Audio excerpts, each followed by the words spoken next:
Bihar SSC third season के syllabus के ऊपर बात करेंगे, पैटर्न के ऊपर बात करेंगे और इसके लिए बुक्स कौन से फॉलो करें ये सब कुछ हम लोग इस वीडियो में जानने वाले हैं। तो मैं हूँ अविनाश कुमार, चैनल पर आप नए हैं तो चैनल को सब्सक्राइब करें, इस वीडियो को लाइक करें और दोस्तों के साथ शेयर जरूर करें। तो इस वीडियो को शुरू करने से पहले अन अकेडमी लेकर आया फ्री प्लान। इस फ्री प्लान के तहत बिहार के टॉप एजुकेटर के साथ 300 plus free live classes, 20,000 MCQs आप अन अकेडमी के ऊपर प्रैक्टिस कर सकते हैं और डेली मॉक टेस्ट आप फ्री में मंडे टू फ्राइडे और every Saturday Bihar SI prelims के मॉक टेस्ट दे सकते हैं। इस फ्री प्लान को एक्सेस करने के लिए अन अकेडमी ऐप डाउनलोड करना है।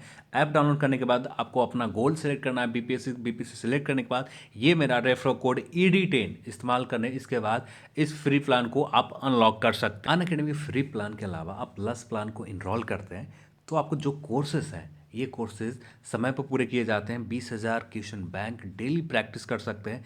आप वीडियो को यूट्यूब की तरह यहाँ पर भी डाउनलोड कर सकते हैं। आप PDF डाउनलोड कर सकते हैं। जो भी गाइडेंस है ये डेडिकेटेड गाइडेंस दिए जाते हैं। साथ में बात कर लेते हैं अन अकेडमी के बैचेज के ऊपर। बिहार ऐसा कि कंप्लीट कोर्स प्रीलिम्स और मेंस एग्जाम की तैयारी अन अकेडमी पर स्टार्ट हो चुके, बैचेज स्टार्ट हो चुके हैं और BPSC मेंस के प्रीलिम्स और मेंस एग्जाम के प्रिपरेशन के लिए भी बैचेज स्टार्ट हो चुके हैं। बिहार के टॉप एजुकेटर के साथ आप इन बैचेज को इनरोल कर सकते हैं। साथ में आपने 6वीं BPSC प्रीलिम्स एग्जाम दे रखा है तो 6वीं BPSC मेंस की तैयारी अन अकेडमी लक्ष्य BPSC के तहत आप कर सकते हैं। आपको अन अकेडमी ऐप डाउनलोड करना है। अन अकेडमी ऐप डाउनलोड करने के बाद BPSC गोल सेलेक्ट करने हैं। सेलेक्ट करने के बाद गेट सब्सक्रिप्शन के ऊपर आ जाना है। इसके बाद ये आपके सामने प्लान खुलते हैं। इस प्लान में से किसी एक प्लान को, आपको जो भी प्लान आप एफर्ट करते हैं उस प्लान को सेलेक्ट करना है। सेलेक्ट करने के बाद ये मेरा रेफर कोड यूज़ करना है ED10। यूज़ करने के बाद आपको प्रोसीड टू पे कर देना और साथ में किसी भी माध्यम से आप पेमेंट कर सकते हैं और अपने बैचेज को, अपने कोर्सेज को कंप्लीट कर सकते हैं। एग्जाम इंपॉर्टेंट होते हैं। फर्स्ट एग्जाम प्री होता है जो क्वालिफाई करना होता है मेंस एग्जाम के लिए। इससे आपको मेरिट में कोई मतलब नहीं होता। जो मेरिट में मतलब होता है मेंस एग्जाम में होता है। मेंस पेपर 2 पेपर होते हैं। फर्स्ट पेपर आपका हिंदी होता है और सेकंड पेपर आपका मुख्य परीक्षा। कुछ इसी तरह से सिलेबस होते हैं जो सिलेबस यहाँ पर है, सेम सिलेबस मेंस एग्जाम में भी होते हैं। बस थोड़ा सा पैटर्न में बदलाव किए जाते हैं, बाकी सब कुछ सेम ही होता है।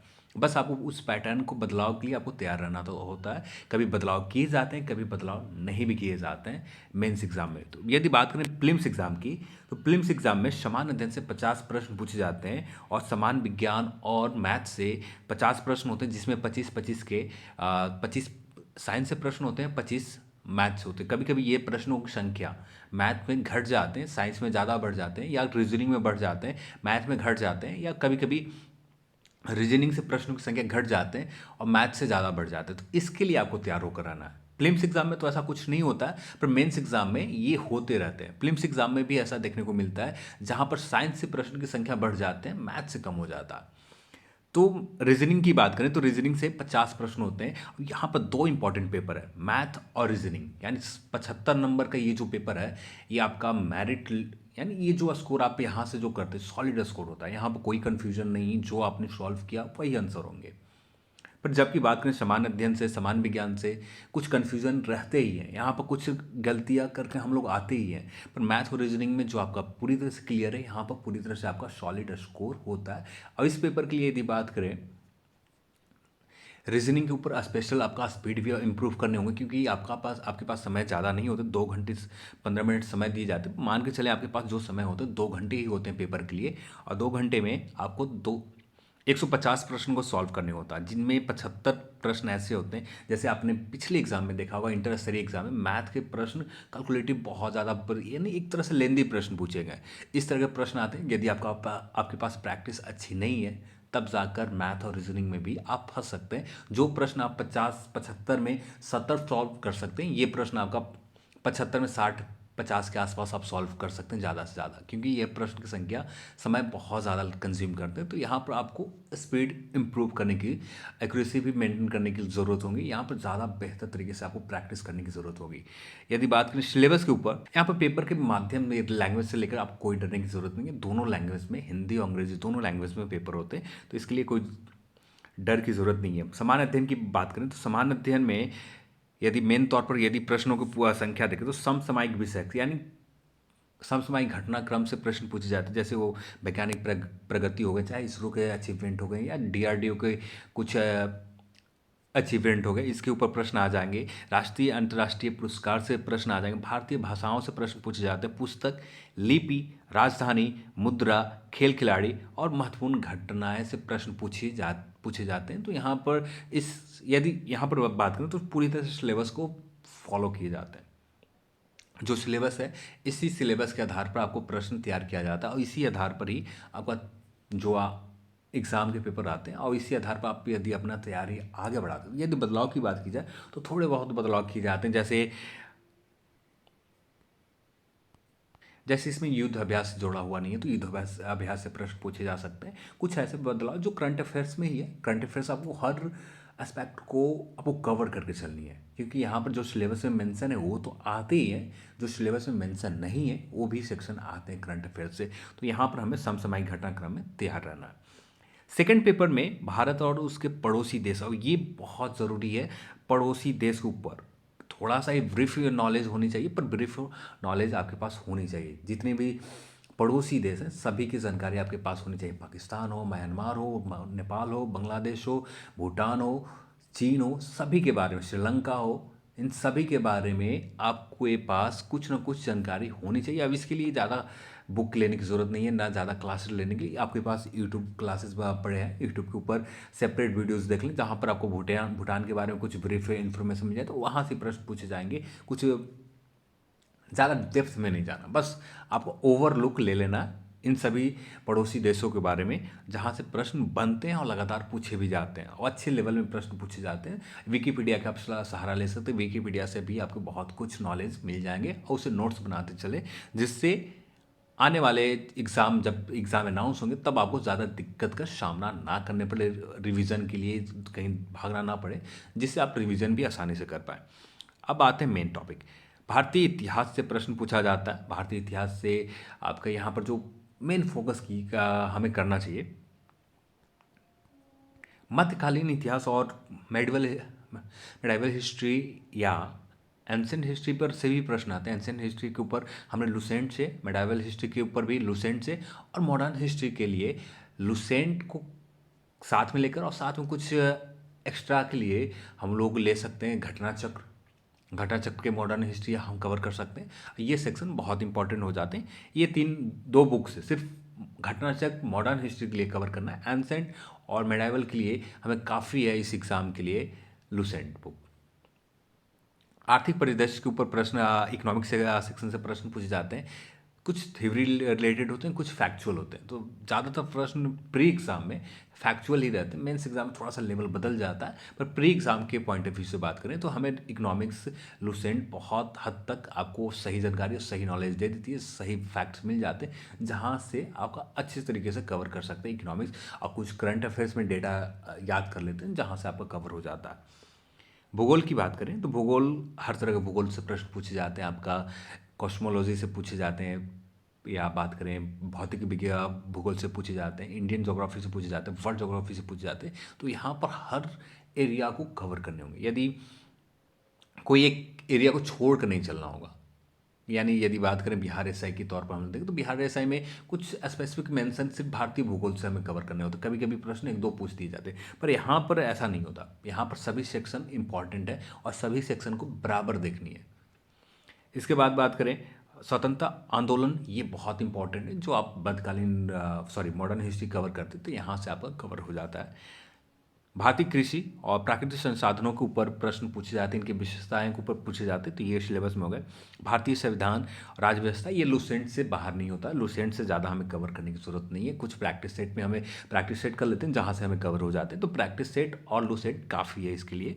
देश के राजनीतिक प्रणाली, यहाँ से प्रश्न बनते हैं और इसके लिए हमें प्रैक्टिस सेट के ऊपर ज़्यादा ध्यान देनी है और साथ में लुसेंट के ऊपर और कुछ यूट्यूब के ऊपर क्लासेस हमें देख लेनी है, जिससे हमें कवर हो जाते हैं। पंचायती राज, सामुदायिक विकास, पंचवर्षीय योजना। पंचायती राज और सामुदायिक विकास आप पॉलिटी से ही कवर कर सकते हैं, बस थोड़ा सा अच्छे से जानना है। हर पोस्ट के ऊपर जानना है आपको सभी चीज़ों को। पंचायती राज में जो जितने पद हैं, जैसे मुखिया हो गए, पंचायत समिति हो गए, जिला परिषद हो गया, नगर परिषद हो गए, नगर पालिका में आ गए।